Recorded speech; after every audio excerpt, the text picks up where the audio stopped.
শীর্ষ সন্ত্রাসী সুব্রত বাইন সহ তার সহযোগী মোল্লা মাসুদকে কুষ্টিয়া থেকে গ্রেপ্তার করা হয়েছে বলে খবর পাওয়া গেছে। এই নিয়ে জেলা জুড়ে চলছে গুঞ্জন।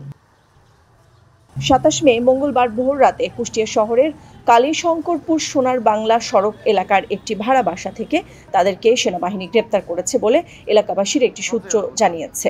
তবে গ্রেপ্তারের বিষয়টি এখন পর্যন্ত সেনাবাহিনীর পক্ষ থেকে গণমাধ্যমকে নিশ্চিত করা হয়নি।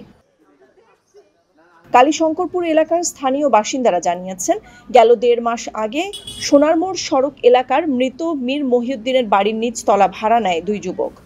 ওই বাড়িতেই থাকতেন তারা।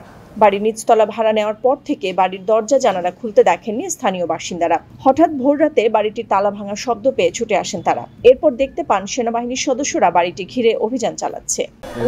আমি অন্য কারোর কাছে কিছু অন্য লোক তো এই বলছে যে অমুক চেয়ারম্যান অমুক এমপি ১৩ জনের খুনির আসামি। আমি তো আর্মির কাছ থেকে ওইটুকু শুনছি, তোমার কাছে যেটা বল আমি অন্য লোকের কাছ থেকে শুনতে চাইনি।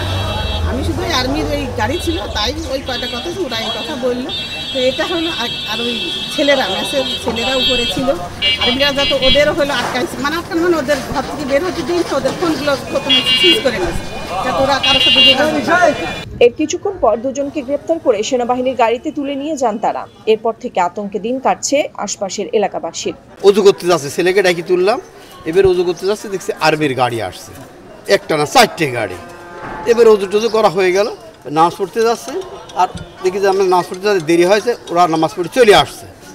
এরপরে নামাজ পড়ে আসতেছে, তখন দেখছি যে দ্রাম দ্রাম করে শব্দ হচ্ছে। তো কিসের শব্দ আমি তখন ধারণা করলাম হয়তো বা কেউ আছে সন্ত্রাসী বা চাঁদাবাজি কেউ আছে, তাকে হয়তো পিটাচ্ছে। পরে বাইদা জানতে পারলাম যে দরজা মরজা ভাঙলো আর্মিরা। তারপরে ওদের কারোকে যেন ধরে নিয়ে চলে গেল, একটা মাইক্রো নিয়ে আসলো, সেই মাইক্রো নিয়ে গেল, আর আর্মির গাড়ি চলে গেল। কুষ্টিয়া মডেল থানার ভারপ্রাপ্ত কর্মকর্তা ওসি মোশাররফ হোসেন সারা বাংলাকে জানান, বিষয়টি তারাও শুনেছেন, তবে গ্রেপ্তারের বিষয়ে এখন পর্যন্ত অফিসিয়ালি কোনো তথ্য তাদের কাছে নেই।